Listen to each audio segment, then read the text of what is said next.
Hi guys, and welcome back to my channel. Today is October 3rd.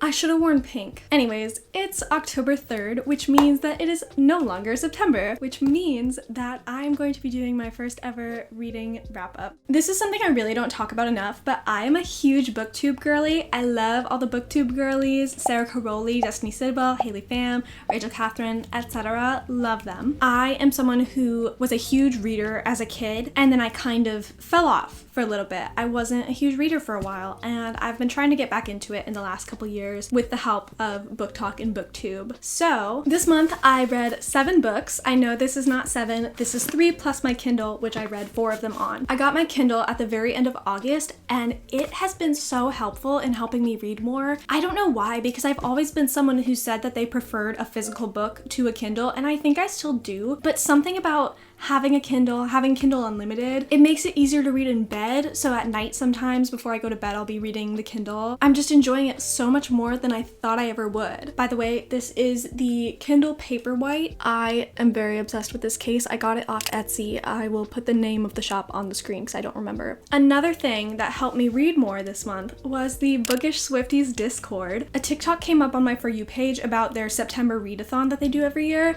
and I was like, this sounds so fun. You good? So I joined the Discord. I'll link that down below too in case you want to join as well, because it's so fun. The mods are awesome. They do such a great job of making things so much fun. I had the best time. If you are a Swiftie who reads, I highly recommend joining the Bookish Swifties Discord. It's so much fun. You meet so many cool people, and it's just a great way to inspire your reading choices. They have challenges every month. It's so good. It's so good. I'm obsessed. So without further ado, let's get into the books I read in September. The first book that I read this month was on my Kindle, and it was If He Had Been With Me by Laura Nolan. I have been meaning to read this for such a long time. A lot of my favorite booktubers have highly recommended it. I have friends who have highly recommended it, and it did not disappoint. So If He Had Been With Me is a young adult kind of like coming of age romance. It opens with a very tragic event, so when I talk about a tragic event, that's not a spoiler. It's on like the first page of the book. It follows Autumn and Finn, who were childhood best friends, but then they grow up, they get into high school, they drift apart a little bit, and the story follows Autumn as she grows up and goes through high school and how her relationships change and friendships change and everything. I just loved this book so much because I felt like it was such a good depiction of high school and the high school experience. I just don't know if I've read another book that captured those emotions of being in high school so well. Even like their friend groups, I felt like were depicted so realistically, and it just really brought me back to high school. The connection that Autumn and Finn have with each other is so like soulmate, you know what I mean? Like, If He Had Been With Me gets brought up a lot as like a book that will make you cry, and it did make me cry, but honestly, not as much as I thought it would, but that's okay. There is a book coming out, I believe it's in February, that tells the same story but from Finn's point of view, and that might break me. But I'm looking forward to it. I ended up giving this a 4.5. Something you should know about me is that almost every single book I've ever read is a 4 stars. I am not a harsh rater. I'm very picky with my 5 stars, but I just don't have it in me to give anything below a 4 star most of the time. I don't know if I'm just like not critical enough of the media I consume, but I just kind of enjoy every book I read, every movie I watch, every album I listen to. I just kind of like everything. If you're looking for deep critique, I am probably not the one to go to because I kind of just enjoy everything. This was one of my favorite books I read this month, and this was a 4.5. That being said, the next book I read this month was The House Across the Lake by Riley Sager. This is a thriller. We follow this woman who is an actress, but she's had some tragedy happen in her life, and so she moves to this lake house to kind of get her life together. But then she meets this couple who lives across the lake, starts noticing like some sketchy stuff.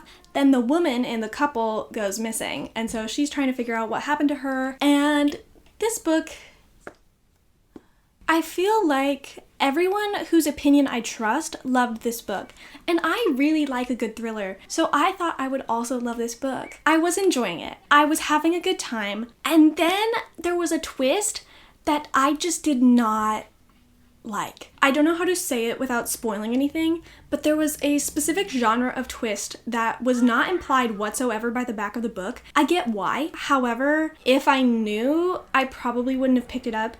It was just so wild. I ended up giving this 3 stars because I did still enjoy it for the most part, but once I got to that twist, it was like I was scared out of my mind for approximately 2 pages. I was like, oh my gosh, this is terrifying. And then I was like, oh, this is where we're going with this. Okay. And then I just was kind of laughing for the rest of the book. I will say, I didn't expect it. So if you're looking for a truly shocking thriller, this is it, because I had no idea what was going on. I don't know. I felt bad giving this 3 stars, but the ending made me so angry that I can't give it any higher. But I still had a good time reading it, so I wouldn't not recommend it, I guess. The next book I read was on Kindle Unlimited, and it was Things We Never Got Over by Lucy Score. I feel like this has become, it's just very talked about in the romance genre, which is one of my favorites. So I had to read it, and I ended up giving it a 4-star. I don't have like a ton to say. I feel like there were parts of it that were cringy.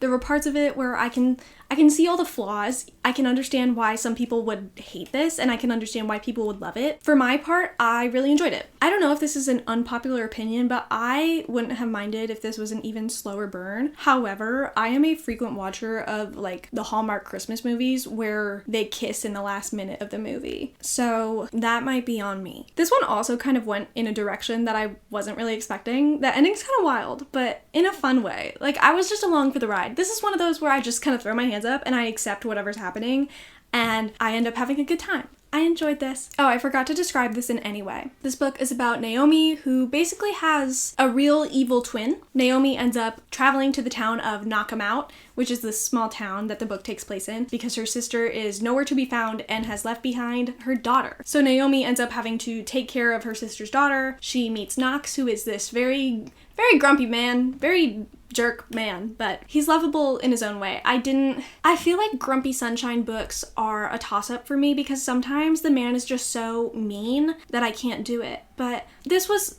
okay. I could deal with this. I know the 3rd book in this series just came out. I don't know when I'll get to it. I'm not like rushing to read the next 2, but I would like to at some point because I did enjoy this. It's really long.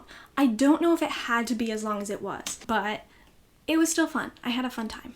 Next, we have my favorite read of the month, which was The 7-Year Slip by Ashley Poston. Hi from Editing Kyra. I just wanted to say that I have since found out that it is pronounced Poston, not Poston. I continue to say Poston several times throughout this video, but it is not Poston, it's actually Poston. This book is just precious. This book follows Clementine. She is a publicist living in New York City, and she moves into her late aunt's apartment. Her aunt had always told her that this apartment was magical, and of course Clementine had never experienced it for herself. But guess what? Her aunt wasn't lying. Clementine's aunt's apartment has a time slip, a 7-year slip. So one day, Clementine walks into the apartment, and the apartment is 7 years in the past. And there's a strange man standing in her kitchen. So Clementine talks to and befriends this strange man, but anytime she leaves the apartment, she's back in the present. The apartment has a mind of its own. Who knows when she walks in? Is it going to be 7 years in the past? Is it going to be present day? Nobody knows, except the apartment. This book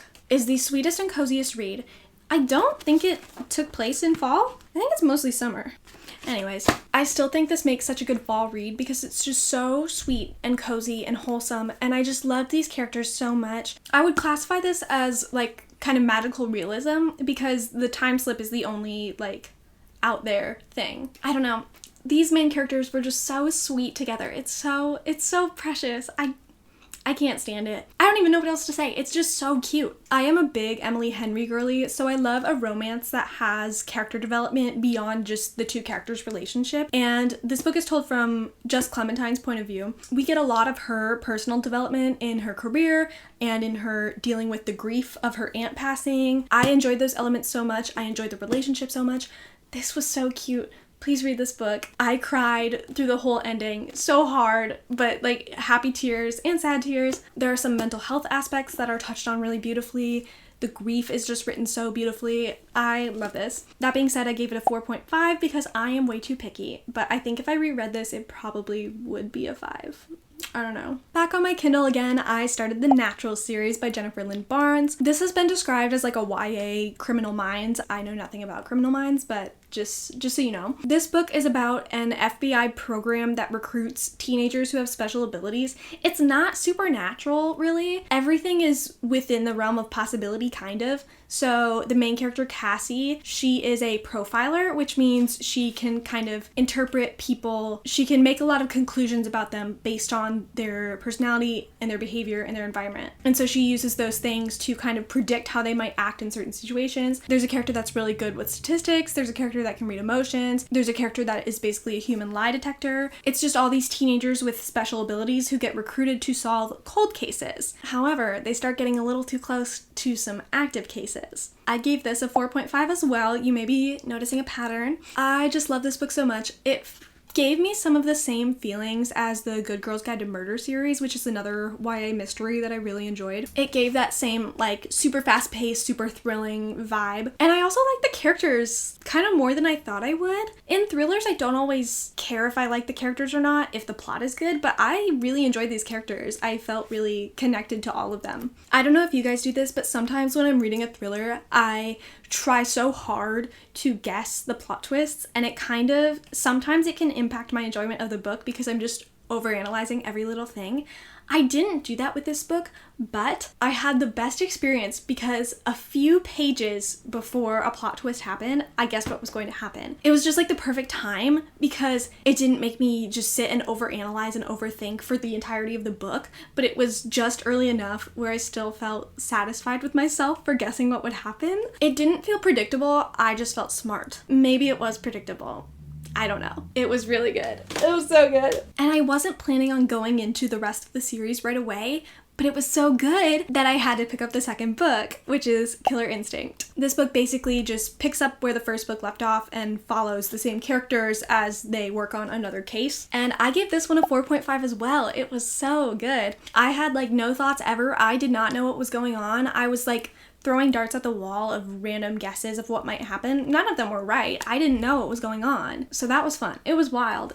It was so good. Also, there was a little like romance love triangle subplot, and I'm not usually super into those. I read The Inheritance Games by the same author, and I didn't really care about the love triangle very much, but in this one, I was invested. I am invested in these characters. I don't know. The romance kind of had me like giggling and kicking my feet a little bit. And I love to be giggling and kicking my feet. It's a very small part of the book, but it did it for me. I liked it. And the final book I read this month was The Dead Romantics by Ashley Poston. I loved The 7-Year Slip so much that I had to pick up her other book. It's not her only other book, but it's her other most popular one. Also, this is my PSA to not read while taking a bath. I know you think it'll be fine. I know you think you won't drop the book. I didn't drop the book, but I got it wet. It's a bummer, but it's fine. It's still very readable. This book follows Florence, who is a ghostwriter, and she also sees ghosts. She can talk to ghosts. In the midst of some career struggles, she also finds out that her father has just passed away, so she has to go back to her hometown for the funeral. Her family runs a funeral home also. And at the funeral home, she finds the ghost of her new editor. Neither of them know why he's there. Shenanigans ensue? I don't know. I gave this a solid 4 to maybe a 4.25. I didn't like it quite as much as The 7-Year Slip, but I still really had a good time reading it. I think this author just does like magical realism so well. And also in both of her books that I've read, the characters had jobs in the like writing publishing industry. I just really enjoyed seeing that side of things as well. Also, like The 7-Year Slip, this book does a really great job of handling grief in my opinion. I think it's just so beautifully written about, especially with her family owning a funeral home. There's a lot of talk about death, which is something that scares me, but I also think it was written about so beautifully, and